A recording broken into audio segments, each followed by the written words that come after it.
All right. Hello, Project Cornerstone Leads. I'm here for our, if you can believe it, last training of the school year. I feel like I was just training you all in the cafeteria not that long ago, and we have made it through our first official year of Cornerstone. And I am so excited that we have completed our first year, and we've been briefly talking about next year and how we all have collectively agreed this, clearly shouldn't be a one and done project. So again, I'm strongly hoping that most of you will return next year. I'll understand if you don't, but I'm looking to change things up a little bit in terms of maybe different leads, either having grade leads, and or maybe I'm just hoping to switch things up a little bit, maybe to take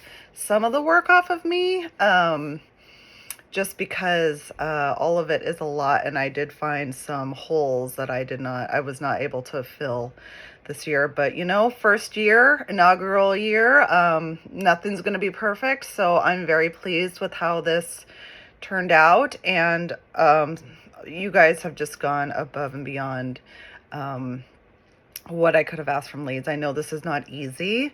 Being in front of class is not easy at all. And you persevered, and we made it. So with that, actually, this month's book is actually about perseverance. So this month's book is the OK book, and it is actually a very short and simple book. And it is talking about teaching the kids about resilience. And mainly what it says it's talking about is it's okay to just be okay at something. It's okay to not excel. It's okay to try new things, and for us to not be, you start playing baseball tomorrow, you're probably not going to be a star player right off the bat. It takes work and practice, and even if you never achieve that high level of excellence, it's still okay to just be okay. So it's really teaching the kids, fixed mindset over a growth mindset.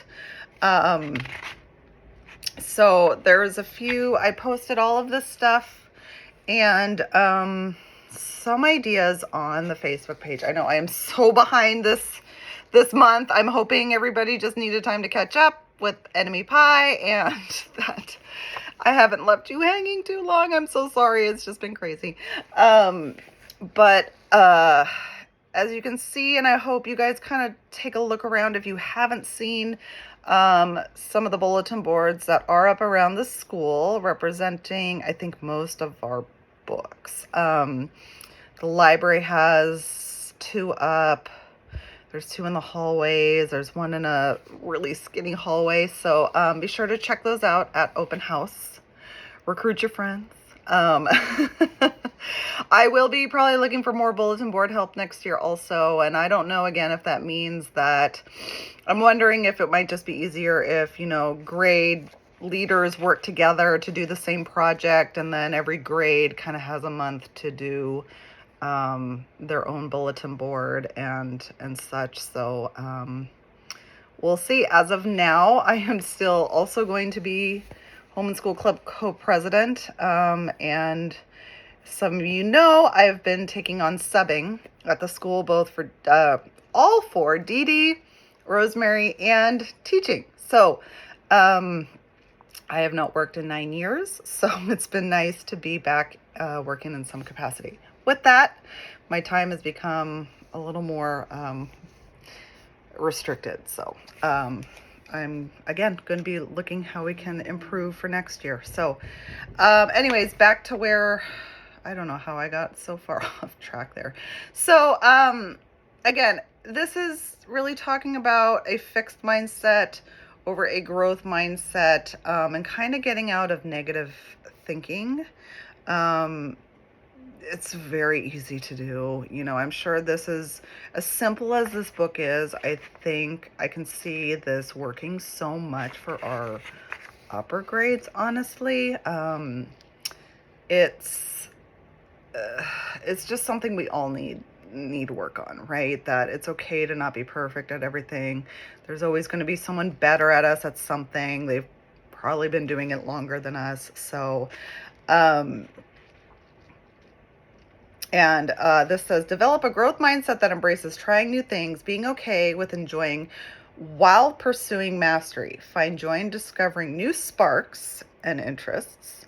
Learn from mistakes to develop resiliency. Turn I can't reactive attitudes into proactive attitudes. So,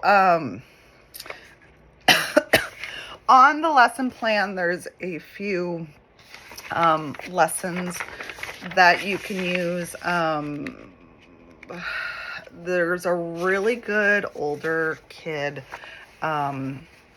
exercise. Now, you kind of have to be okay with an exploding soda, which might be a little iffy for some people. But what I was thinking is you could probably manage it in a trash can, maybe over the top of it. So it says, bring in something bubbly like a can of soda or seltzer water, a bottle of water, and a tub. Tell the students that people generally fall into two categories. Some people are like soda. And then you'll shake the can up and open it up. They are reactive. They have a fixed mindset. They react swiftly, sometimes without thinking of consequences. They make choices out of impulse. When life shakes them up a bit, they explode because they are afraid of failing or don't have practice trying out new solutions. A fixed mindset makes challenges seem permanent and unfixable. Reactive people say, I give up. I can't do it. I already tried it. I don't want to. That's just the way I am. There's nothing I can do. Some people are like water. Now you're going to shake up the water and open it. They are proactive. They have a growth mindset. When shaken up, they react with calm. They are cool and in control. They recognize they can't control everything, but they can control how they react to a problem. This growth mindset allows them to see challenges as temporary or fixable. Proactive people say, I'll try it. I'll do it. I can do better if I try again. Let's look at all of our options. I choose to. There's got to be a better way. So maybe this would help if I actually read you guys the story. I am a little tired. So this is called the OK Book. And if you can see, you turn the OK around and it's actually a little person. So there actually is a really cute project with this guy also, but I will get into that afterwards. So the OK Book. I like to try a lot of different things.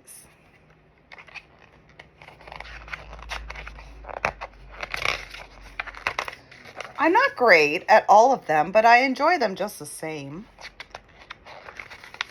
I am an okay skipper. I am an okay climber. I am an okay marshmallow roaster. I am an okay tightrope walker.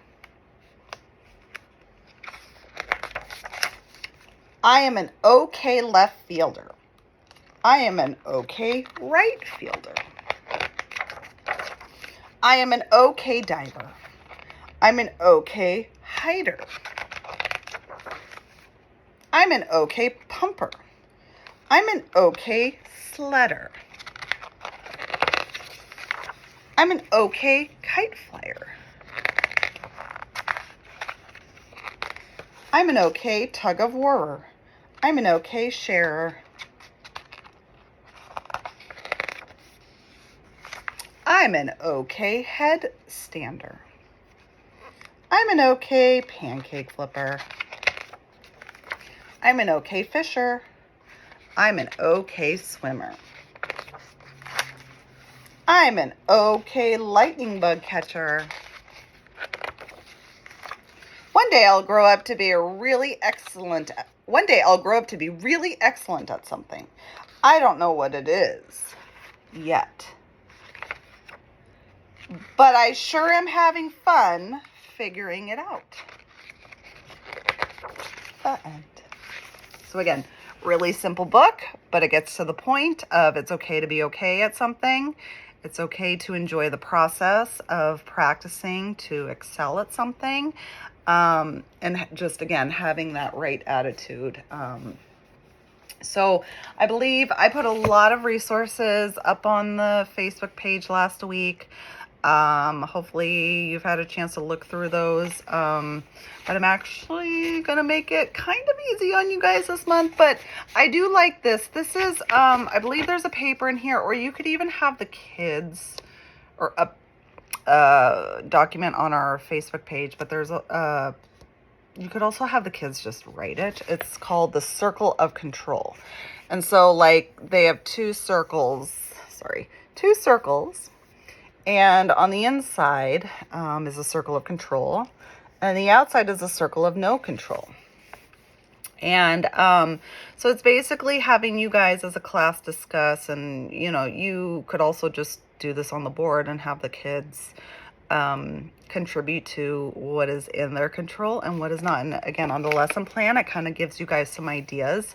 So it says, ask the students to talk about experiences and behaviors that fit inside each circle. In the inner circle, so what you can control, your attitudes, clear thoughts, positive self-talk, choices that you can make, be an upstander, fill buckets, use your GPS, and remember to shift gears if needed. Those are all past books to reiterate the lingo, so those would be great. How you respond, swim free, use your lid. In the outer circle, so what we cannot control, other people, family, friends, community people, events, weather, school, sports, life.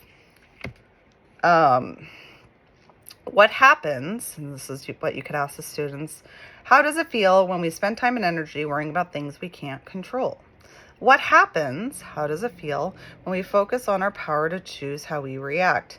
And even right now, as I'm thinking about this, I actually might do this with my own two children and just kind of put it on our wall and have us, even add things kind of as they come up. Is this something we can control or not control? I think that'd be a great just resource. I don't know, it'd be hard to communicate that to all of our parents, but so if you choose to do that in class, that would be great. And I think so. Again, you guys have been so wonderful. Some of you finding your own resources outside of what the YMCA has provided, sometimes on Teachers Pay Teachers.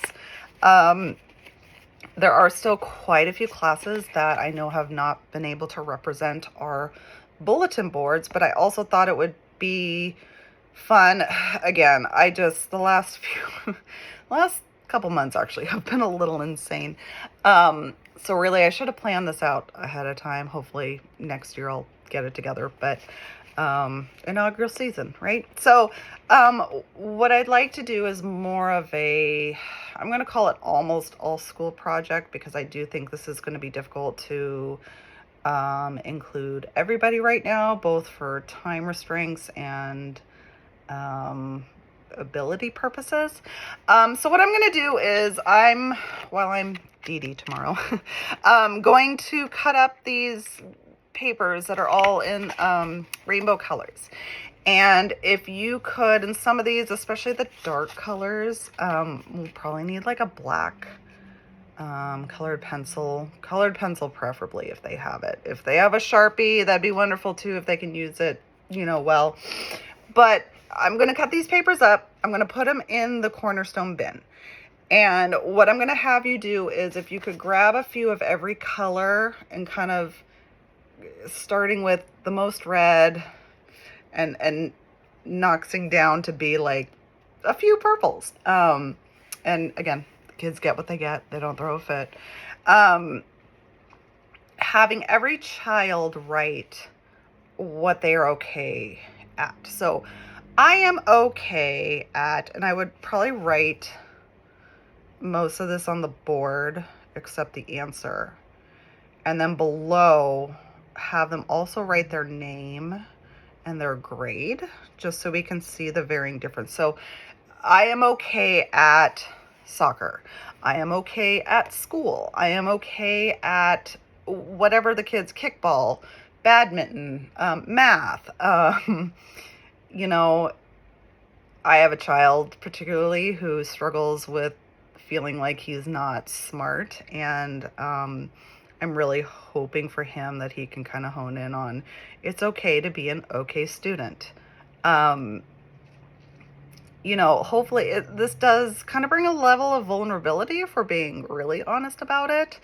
And again, I know my little guys, in order to do this, you probably will actually need to write it themselves. So this actually may not be the best project for kinder, TK.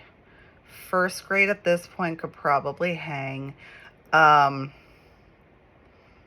I actually think I've encompassed both TK and kinder in our bulletin board. So TKK, I'm going to leave it up to you.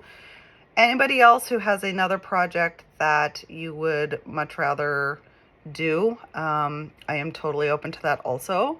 I may have to get more papers depending on how many people actually end up doing this project. But again, I'm going to cut these up.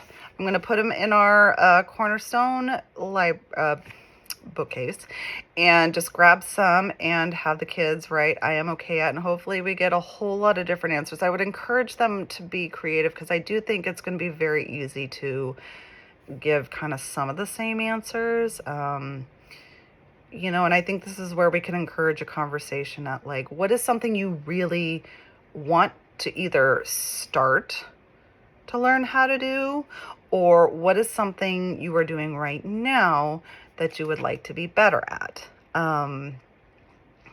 Perhaps we have kids who've always wanted to learn how to play drums, and just encouraging them that what's stopping you, what's preventing you from doing that.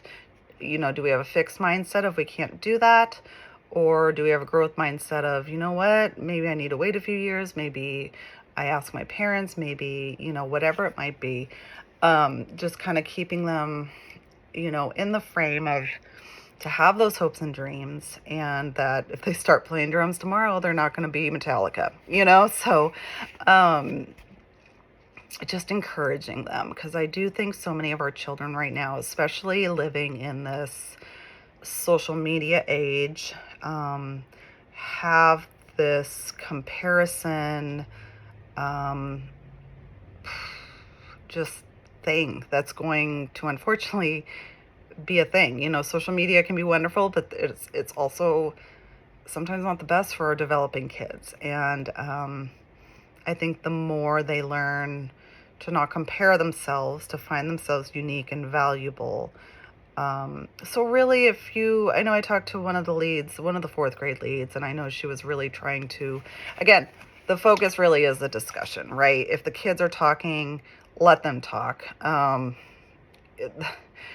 My rainbow project is really secondary. Getting to their hearts is number one. And I hope you guys understand how valuable you've been, not just to me, but to our children, who are coming out of a very difficult few years. I'm sure you've all noticed that things are definitely different around school, and